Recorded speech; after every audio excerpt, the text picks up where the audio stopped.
नमस्कार, बहुत स्वागत है आपका। प्राइम डिबेट देख रहे हैं आप, आपके साथ मैं जेपी शर्मा। कांग्रेस कह रही है कि चुनाव आयोग प्रधानमंत्री की मुट्ठी में है। उन्होंने अपने हिसाब से चुनाव की तारीखें तय कराई हैं। भाजपा सरकार के कार्यकाल में कांग्रेस के शब्दों में जैसी दुर्गति संवैधानिक संस्थाओं की हुई है वैसी पहले कभी नहीं हुई। भाजपा ने कांग्रेस के इन आरोपों को बहुत गंभीरता से नहीं लिया है। ऐसा कई बार हो चुका है और भाजपा हर बार इसको बहुत हल्के में लेती रही है। भाजपा का पलटवार है कि कांग्रेस के पास इश्यूज नहीं है, इसलिए नॉन इश्यूज को इशू बनाया जा रहा है। चाहे वो भाजपा पर मनगढ़ंत आरोप हो या आतंकियों का जी लगाकर महिमा मंडन, ये भाजपा के शब्दों में कांग्रेस की हताशा का परिणाम है। इन आरोपों में सच्चाई या झूठ की लड़ाई किसी अदालत में नहीं ले जाई जा सकती। ये मामला जनता की अदालत में लंबित है और 2 महीने में इस पर फैसला आ जाएगा। आज प्राइम डिबेट में इसी पर चर्चा होगी। पहले चर्चा के बिंदु। संस्थाओं पर सवाल क्यों? चिकित्सा मंत्री रघु शर्मा का केंद्र सरकार पर आरोप। केंद्र सरकार पर संवैधानिक संस्थाओं को कमजोर करने का लगाया आरोप। मंत्री रघु शर्मा ने कहा, आरबीआई, चुनाव आयोग, ईडी, सीबीआई किसी संस्था को नहीं छोड़ा गया। मंत्री रघु शर्मा ने कहा, चुनाव आयोग को मजबूर किया गया। रघु शर्मा का बयान, प्रधानमंत्री की सुविधा के हिसाब से बनाया गया चुनाव कार्यक्रम। बीजेपी ने कहा, कांग्रेस के पास सच्चाई नहीं है। बीजेपी ने कहा, कांग्रेस विषयों को डायवर्ट करने का काम कर रही है। जितने संवैधानिक संस्थाएं थी उन पे प्रहार किए गए, कमजोर किया गया उनको, चाहे आरबीआई हो, चाहे सीबीआई हो, चाहे ईडी हो, चाहे इलेक्शन कमीशन हो। किस संस्था को इन लोगों ने छोड़ा है? इलेक्शन कमीशन को मजबूर किया गया है। प्रधानमंत्री ने 4 तारीख को, 5 तारीख को, पिछली बार जब 5 साल पहले चुनाव हुए थे तब चुनाव की घोषणा हो गई। 5-6 दिन का जो विलंब हुआ, वो विलंब इसलिए हुआ कि प्रधानमंत्री को घोषणाएं करनी थी। हमारा तो आरोप है ये कि जो भी कार्यक्रम बना है ये प्रधानमंत्री के दिशा निर्देश पे बना है। तभी आखिरी चुनाव बनारस में प्रधानमंत्री के यहाँ 19 मई को रखा गया ताकि पूरा प्रचार कर लें वो। देखिए, मैं कहना चाहूंगा कि शायद इस देश में अब तक की व्यवस्थाओं में जितना संवैधानिक संस्थाओं का दुरुपयोग कांग्रेस ने किया है उसका इतिहास साक्षी है। और उस संवैधानिक संस्थाओं के दुरुपयोग का कारण है कि उनके राष्ट्रीय अध्यक्ष जी को संवैधानिक संस्थाओं के दुरुपयोग के कारण से बेल पे हैं। पहले इस बात का तो वो जानकारी करिए कि उस बेल किस आधार पे मिली हुई, कौन सी चीज पे उनको मिली हुई बेल। इसलिए मेरा मानना है कि कांग्रेस केवल आरोप लगाती है, उनके पास में कोई सच्चाई बची नहीं है।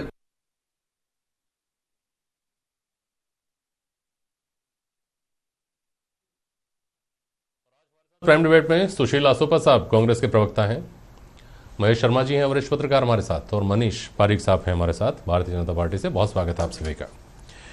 मनीष, चुनाव की तारीखों के हवाले से जो कांग्रेस लगातार पहले आप पर आरोप लगाती आई है, वो अब की बार चुनाव की तारीखें जो ऐलान हुई हैं उसके हवाले से एक बार फिर कहा है कि आपने अपनी जेबी संस्थाएं बना लिया है। तमाम जो संवैधानिक संस्थाएं उनको, उनमें से चुनाव आयोग भी एक है, और तमाम जो तारीखें तय हुई हैं, जो टाइम टेबल तय हुआ है, वो आपकी सहूलियत के हिसाब से है। ये तो इंफीरियरिटी कॉम्प्लेक्स कहते हैं उसको, एक तरह की हीन भावना का प्रदर्शन कांग्रेस पार्टी कर रही है। जेपी जी, मैं ये बताना चाहता हूं कि जब से सड़क पे आए हैं युवराज, तब से इनके हालात ये हैं कि कोई संवैधानिक दर्जा ही नहीं बांधते किसी बात को। अपनी बात को खुद ही कह रहे हैं। इन्होंने खुद कहा कि उर्जित पटेल गुजराती है और नरेंद्र मोदी भी गुजराती है, गवर्नर मन से लगा रहे हैं, फिर वो चले गए हैं, रघुराम राजन छोड़ गए हैं, ये आ गए हैं। सीबीएसई में पर्चा अगर आउट हो जाए तो उसको भी कहने लगे, देखिए सीबीएसई की भी गड़बड़ हो गई है, पर्चा आउट हो रहा है। तो वो जब अलग अलग ब्लॉक्स में जोन वाइज परीक्षाओं का निर्धारण हो रहा था उस समय ये कह दिया। जब और बात आई तो निर्वाचन आयोग के लिए कह देंगे बुधवार से चालू नहीं हो रहे हैं इलेक्शन, इसलिए ये गड़बड़ हो गया है, या बुधवार से चालू हो गया है इसलिए गड़बड़ हो गया है। बड़ी बात यह है, जो रमजान के बारे में इन्होंने बात करी है, तो रमजान का महीना पिछली बार अगर वो जून में आ रहा था तो इस बार वो मई में आ गया है। तो इससे कोई चुनाव का जो लोकसभा का गठन होना चाहिए, कंपोजिशन ऑफ होना चाहिए, वो तो टाइम पर ही होगा, उससे कोई फर्क नहीं पड़ता। एक दूसरी बात, जो बड़ी बात है कि बॉर्डर पर आपके सिक्योरिटी फोर्सेस हैं, जो भी कोई आर्म कॉप हैं वो वहाँ इंगेज हैं, तो आपको ये भी सही बात है कि ड्यूरेशन देनी पड़ेगी और इस तरह कंट्रोल में रखना पड़ेगा कि वहाँ पर भी कोई दिक्कत ना हो तनाव में और यहाँ पर भी काम चलता रहे। इस प्रकार का इतनी जेन्युइनिटी के साथ बात आई है कि उसके बाद लोगों को लगता है कि सारी पूरी शिद्दत और मशक्कत के साथ में चुनाव आयोग मेहनत किया है, सब तरह की बात उसने लाई है और इसके बाद भी इनको नजर आता है कि सहूलियतें हो रही है, तो फिर ये तो इनकी खुद का ही मानसिक प्रॉब्लम है, इसके बारे में कोई बात नहीं है। तीनों बातें जो इन्होंने अब तक संवैधानिक संस्थाओं के बारे में कही वो खुद ही फौरी तौर पर त्यागने योग्य थी, उन पर ध्यान दिए जाना योग्य नहीं था। अच्छा, जी जी, हो गई बात पूरी आपकी। सुशीला सुबह साहब, चुनाव आयोग अगर प्रधानमंत्री जी की जेब में रखी हुई संस्था नहीं होता, आपके शब्दों में जो आपकी पार्टी कह रही है, तो बेहतर आदर्श जो तारीखें हो सकती थी उस चुनाव की वो क्या हो सकती थी जो उसने नहीं की प्रधानमंत्री कार्यालय के दबाव में? ये ब्रॉडर टर्म्स में कही हुई बात है, क्योंकि पिछली बार जो 5 साल पहले चुनाव थे तो जो घोषणाएं जिस तारीखों को हुई थी उसमें विलंब हो रहा था, उस संदर्भ में एक बात कही हुई है। नहीं, ब्रॉडर टर्म्स में तो सब तब होती जब कोई जनरल बात आपने कही होती, उसमें से एक निकले। पर्टिकुलर ये सवाल किया गया और ये कहा गया कि चुनाव की तारीखें तो प्रधानमंत्री जी के आवास में बैठकर तय हुई हैं, चुनाव आयोग ने वहां बैठकर तय की हैं। देखिए, ये कहा गया कि आखिर चुनाव की घोषणा हो गई, जिसका इंतजार था। प्रधानमंत्री जी एक बटन से हजारों योजनाओं का जिस प्रकार से पट्टिकाओं का अनावरण कर रहे थे, शिलान्यास, लोकार्पण यूपीए की योजनाओं के और शिलान्यास अपने हिसाब से जो भी है, तो उनकी इतनी स्वीकृत है नहीं है, प्लानिंग कमीशन ने किया है नहीं किया, उसमें मैं नहीं जा रहा। इसलिए बात राजनीतिक रूप से एक मैसेज देने के लिए कही गई। लेकिन आप एक ध्यान करिए, 70 साल के इतिहास में पहली बार सुप्रीम कोर्ट के सिटिंग चार्जेस, जिनमें से आज के वर्तमान सीजीआई भी है, तो सुप्रीम कोर्ट से बाहर सड़क पे आके उस पे आते हैं ना। पहले इस बात को खत्म कर लें, तारीख की बात को खत्म कर लें, उस पर भी आऊंगा मैं। सुप्रीम कोर्ट से लेकर तमाम संस्थाओं पर जो सवाल उठे उन पर भी आऊंगा सर मैं। अब आपने जो कहा कि प्रधानमंत्री जी सारी शिला पट्टिकाओं का अनावरण कर दें और उद्घाटन कर दें, सब कर दें, उसके बाद चुनाव चाहते थे, तो ऐसी स्थिति में बहुत बेहतर होता कि रमजान निकाल करके चुनाव कराते। नहीं, तो अब तो उनका तो अगर इनके हाथ में ही सब होता, चुनाव आयोग इनके हाथ से हिसाब से ही चलता, तो इनको तो और 1 महीना मिलता जून में चुनाव कराने से। जब उनका सारा काम तो हो गया, आप देख रहे थे कि सरकारी धन का उपयोग हो रहा था, रोजाना 4 रैली हो रही थी, अलग अलग राज्यों में जा रहे थे, जिस प्रकार से सारा पॉलिटिकल एजेंडा हो रहा था, उसमें एक लोकतांत्रिक देश में अगर विपक्ष नहीं बोले तो मैं नहीं समझता कि विपक्ष अपनी भूमिका से मौन रहे। ये विपक्ष के लिए ठीक नहीं, ना जनता के लिए ठीक है। जनता की आवाज किसी ने कहा ही नहीं आपको कि आप ना बोले। मैं तो इस पर आपके बोलने पर कोई सवाल नहीं उठाया मैंने असुफा साहब, लेकिन मैं इतना समझना चाह रहा हूं कि गुजरात में जब विधानसभा चुनाव हुए थे, दिसंबर में अपेक्षित थे और जनवरी में हुए थे, और इस बात को लेकर काफी बवाल मचा था। तब भी आप लोगों ने यह कहा था कि अपनी सहूलियत से देखिए चुनाव लेट कर रहे हैं। भाजपा वालों ने चुनाव लेट किया है, करवा दिया है, चुनाव आयोग से पर दबाव बना करके करवा दिया है। वहां पे बेहतर परिणाम आपके फेवर में जब आए तो आप लोगों ने एक बार भी ये नहीं कहा कि ये तारीखें जो थी वो फिक्स थी और हमारे हक में नहीं थी। राजस्थान में, एमपी में, छत्तीसगढ़ में जब चुनाव हुए तो ईवीएम संदिग्ध हो गई थी, लेकिन तब माफ कीजिएगा, राजस्थान, छत्तीसगढ़, एमपी में जब चुनाव हुए और आप जीत गए तो सब कुछ ठीक था, तारीखें, ईवीएम वगैरह वगैरह वगैरह सब कुछ ठीक था। तो ये सहूलियत के आरोप क्यों नहीं है? सुशीला सुपा साहब कैसे नहीं माने इनको सहूलियत के आरोप? मैं निवेदन कर रहा हूँ, गुजरात का उदाहरण इसलिए वो प्रासंगिक नहीं बनता कि जिन राज्यों का गुजरात के साथ चुनाव था, तो गुजरात के चुनावों की मतगणना की तारीख तो घोषित हो गई और मतदान की तारीख घोषित नहीं हुई, और उन राज्यों के बाद में चुनाव गुजरात का हुआ। इसलिए ये बात कहनी पड़ी कि आप मतगणना की तारीख तो कॉमन कर रहे हो, लेकिन वो प्लान नहीं कर पा रहे हो, तो कहीं न कहीं कुछ सरकार का प्रभाव है। उससे आगे चुनाव आयोग के बारे में बोलना मैं तो समझता हूँ मर्यादा के अनुसार नहीं था, इसलिए हमने उसको सीमित शब्दों में अपनी बात कही, अभी भी और पहले भी। लेकिन जिन संस्थाओं के बारे में आपकी अनुमति से मैं कहना चाह रहा हूँ, आप याद करिए सुप्रीम कोर्ट का किस तरह मजाक उड़ा। खुद राफेल में हलफनामा गलत दे दिया, अब कह रहे हैं हम संशोधन चाहते हैं। लोकपाल में अवमानना झेल रही है, लोकपाल की नियुक्ति को लेके सुप्रीम कोर्ट की अवमानना केंद्र सरकार झेल रही है। आप सीएजी को ले लीजिए, हमारे समय सीएजी के मामलों को उठा करके कह रहे सीएजी ऐसा कह रही है, सीएजी वैसा कह रही है, और अब सीएजी रिपोर्ट दे रही है राफेल की कॉस्ट को लेकर ABCD में, और जबकि वही कागज फोटो स्टेट होके बाजार में खुलेआम आ रहे हैं। आरबीआई में आपके सामने आया 8 बजे प्रधानमंत्री नोटबंदी करते हैं, 5:30 बजे केंद्र सरकार के प्रस्ताव पे, जबकि आरबीआई जो है वो नोटिस लेती है और मीटिंग करके गवर्नर और बोर्ड कहता है कि साहब ये काला धन इससे नहीं रुकेगा, काला धन दूसरी शेप में है, टेरर फंडिंग इससे नहीं रुकेगी, और नकली नोट तो 400 करोड़ से ऊपर है ही नहीं देश में। तो ये आरबीआई का बोर्ड ऑफ गवर्नर्स कहता है।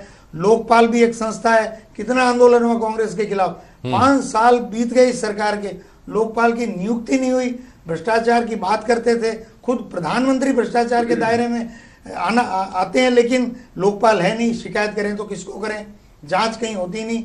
ईडी में केवल विरोधियों की जांच होती है, इनकी शिकायत तो अमित शाह के लड़के के 50,000 से 80 करोड़ हो जाएं, अभी किसी और कांग्रेसी नेता के होते तो 10 बार पकड़ लेती। मनीष भाई को जवाब 10 बार पकड़ लेती। साबित हो रहा है supreme court, ED, reserve bank, तमाम जो संस्थाएं इन्होंने गिनाई। हाँ, मनीष भाई जवाब दीजिए कि कैसे प्रधानमंत्री के दबाव में काम नहीं कर रही है, कैसे कांग्रेस का आरोप गलत है। ये जितना इन्होंने बातें बताई है उससे तो उन संस्थाओं का वजूद साबित हो रहा है पहली बार। इससे तो बल्कि ये ध्यान में आता है कि कांग्रेस के टाइम पे आपका कौन सा डंडा था कि ना तो कोई जज कॉन्फ्रेंस करते थे, ना कोई चुनाव की तारीखों की बात होती थी, ना कभी, क्योंकि नोटबंदी हुई नहीं थी इसलिए वो बात नहीं होती थी। इन्होंने ये तक कहा कैसे शादी वालों को 2.5 लाख रुपए कार्ड देख के दे रहे हैं, ये तमाशा मचा दिया संवैधानिक संस्थाओं का। अरे वो लोग सेवा करने वाले लोग हैं। अगर आरबीआई भी सेवा काल में ये बात करती है कि शादी के दौरान नोटबंदी के कारण लोगों को दिक्कत हो रही है तो कार्ड के साथ में 2.5 लाख रुपए दे रहे हैं, उस पर भी हाय तौबा मचाई इन्होंने और ये कहा कि ये संवैधानिक संस्थाओं का मजाक बना दिया है। मैं आपको कह रहा हूं कि जनता के लिए संवैधानिक संस्थाएं हैं या संवैधानिक संस्थाओं के लिए जनता है। इसलिए एक बात तो हमने उसको पब्लिक सर्वेंट साबित किया। 4 जजों ने क्या कहा वो बताइए, 4 जजों ने कहा क्या था, आपने जो 4 जजों ने बोला क्या था सर, मनीष पारिक साहब ऐसे एक बात मत करिए। बताइए, एक मिनट 4 जजों ने बोला क्या था। अरे सुशील जी सुनिए, मनीष जी एक बात तो समझाइए कि ये सारे इत्तेफाक ये इन्हीं 5 सालों में क्यों हुए? इसलिए क्योंकि युवराज रिजर्व बैंक भी, सीबीआई भी, सुप्रीम कोर्ट भी, ईडी भी है, वो ये है कि राज करने वाली पार्टी कांग्रेस पार्टी है, जो लोग शासन करने के लिए पैदा हुए हैं वो राहुल गांधी हैं। अब वो चूंकि सड़क पे खड़े हैं इसलिए इनकी हायतोबा मचाने का काम है। जो भी कुछ हो रहा है, सूरज उग रहा है गलत उग रहा है, चांद उग रहा है गलत उग रहा है, आप तो उपयोग काम में लो। सबसे बड़ी बात एक भी लॉजिक आपने तैयार नहीं किया, आपके उपयोग को ठेस पहुंची। एक मिनट आपकी कुंठाएं, चलिए समय बहुत कम है। सुशील साहब मुझे ये समझा दीजिए, ये सारी संस्थाएं जिनका आपने नाम लिया प्रधानमंत्री जी के दबाव में काम कर रही हैं, ऐसा हुआ पिछले 5 साल में, यही कहा ना आपने, यही कहा ना आपने? जी बिल्कुल। अब मुझे एक बात बताइए, दागियों को बचाने का एक विधेयक लाया गया था 2013 में या 12 में या संभवतः 11 में, मैं ठीक से याद नहीं कर पा रहा हूं, और राहुल गांधी जी ने उसको फाड़ करके फेंक दिया था उस बिल को, और ये कह दिया था कि ये कूड़ेदान के योग्य है, और वो बिल फिर कैंसिल हुआ, नहीं लाया गया। तो मुझे यह समझाइए कि यहां तो आप आरोप लगा रहे हैं कि प्रधानमंत्री जी इन सारे दफ्तरों के ऊपर, इन सारी संस्थाओं के ऊपर दबाव बना रहे हैं, वहां प्रधानमंत्री खुद दबाव में नहीं थे क्या?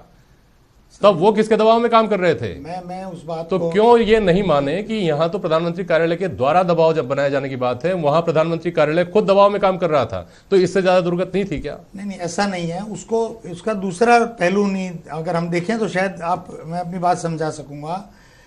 मान लीजिए कोई एक सरकार है 10 साल से, एक निर्णय ये कि दागी जो लोग हैं जिनको सजा याफ्ता हो गए और उनको मेंबर रहने के लिए या 6 साल के लिए अयोग्य होने के लिए कह रहे हैं, जा रहे हैं आप उसकी में? मैं कह रहा हूं वो तो आपकी पार्टी ने सोच समझकर बनाया था। मैं कह रहा हूं ना, पार्टी के अच्छा हो रहा है। मैं ये कह रहा हूं, बताइए जो मिनिस्टर बनाए गए जस्टिफाई कर रहा हूं, मैं आपको समझाने की कोशिश कर रहा हूं। प्रधानमंत्री थे वो, अरे सर मैं वही तो कह रहा हूं, आपको सुन तो लीजिए, सत्यानाश किसने आप किया? सुन तो लीजिए, बता दो सर आप सुन तो लीजिए, वो मंत्री जो जेल में जा रहे हैं वो किसने तय कर रहा हूं? एक मिनट मनीष जी, मनीष जी अगर एक मिनट मनीष जी सुनिए, अरे जवाब सुनिए ना मनीष जी। 730 दिनों में अगर कैबिनेट ने एक ऐसा निर्णय ले लिया जो अभी अध्यादेश के रूप में राष्ट्रपति को जा रहा है, और मीडिया में और विपक्ष में इसकी बात ऐसी आई कि देखो साहब ये गलत निर्णय है, और उस पार्टी के उपाध्यक्ष अगर उसको उस रूप में सार्वजनिक रूप से सामने आते हैं अपनी सरकार के खिलाफ, उसके बाद निर्णय बदल जाता है, उसके बाद निर्णय बदल जाता है, तो फिर क्या माने?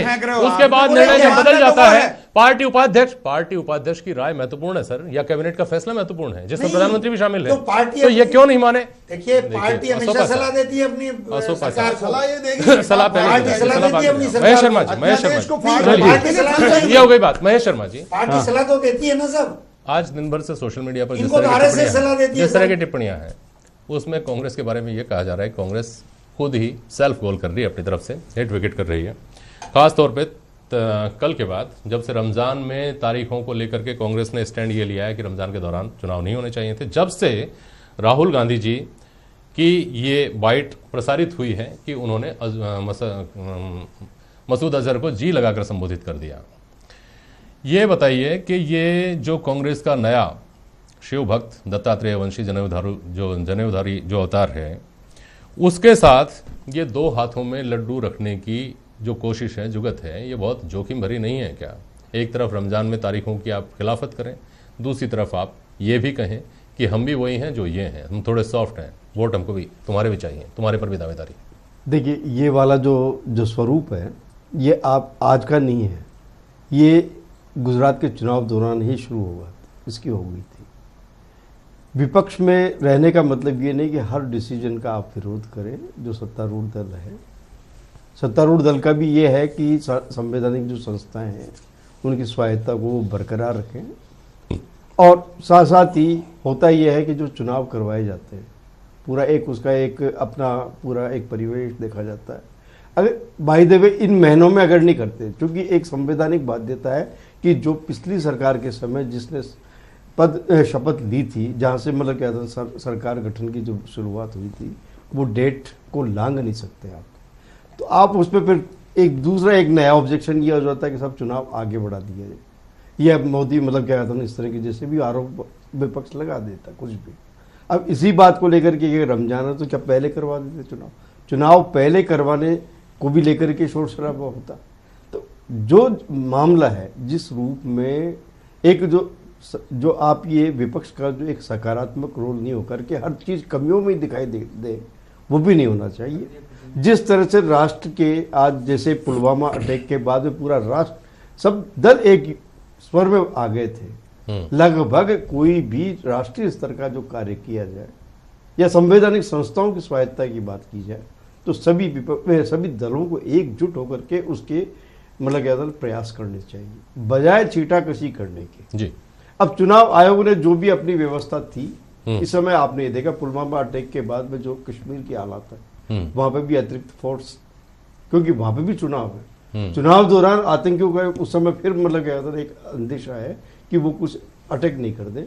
इसी तरह से आपने देखोगे हमारी राजस्थान की सीमा पे बॉर्डर पे भी तनाव है, गोलियां चल रही है, आपके वो जो आपके जो वहाँ से जो जासूसी के मतलब क्या कहते हैं उपकरण आ रहे हैं, ड्रोन जो का मतलब इस्तेमाल हो रहा है, 3 तो यहीं मारे गए हैं और बताया जा रहा है कि अभी 45 और हैं जिनके मतलब क्या होता है ये टोल लेने की कोशिश की जा रही।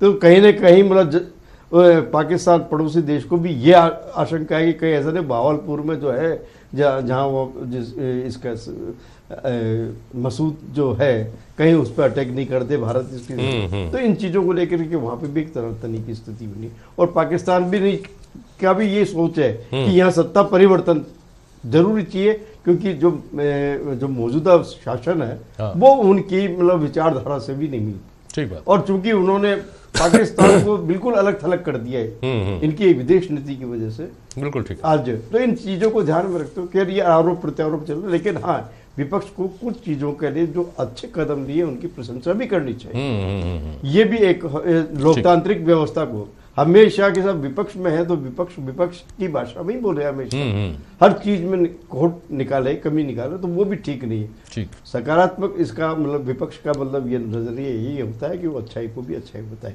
ठीक। जहां तक है रमजान का महीना आ गया है तो ये राज्य सरकार जब ये इस बात पर बहस भी हुई होगी, लेकिन अगर ये देखा जाए कि रमजान महीने में कितने चरण कौन से चरण आ रहा है, बाकी तो है, बाकी चरण तो हो चुके पूरे। ऐसी सूरत में देश के हमारे यहाँ भौगोलिक स्थितियां कहीं रेगिस्तान है, कहीं हरियाली है, कहीं बाढ़ की स्थिति, कहीं पानी की मतलब अलग अलग समस्या होने के बाद ऐसे ही। और दूसरा ये भी बात है कि सामने चुनौती सत्तारूढ़ दल के लिए भी है, क्योंकि 5 राज्यों में आपके सत्ता परिवर्तन हुआ है तो वो भी उस चीज का भी फायदा वो भी तो लेना चाहता है कि वहां ज्यादा से ज्यादा जहां हारे हैं वहां ज्यादा से ज्यादा हम ज्यादा चुनाव प्रचार कर सके। ठीक बात। इसको भी ध्यान रख के एक नजरिया ये भी हो सकता है सत्तारूढ़ दल। तो ये जरूरी है जी। सत्ता पक्ष के लिए जहां संवैधानिक संस्थाओं की साख को बचाए रखना चाहिए। और जबकि ये चुनाव आयोग सब जगह गया था, हाँ, चुनाव के ऐलान करने से पूर्व क्या कानून व्यवस्था है, क्या सब पूरी व्यवस्था है। चलिए समय हो गया है।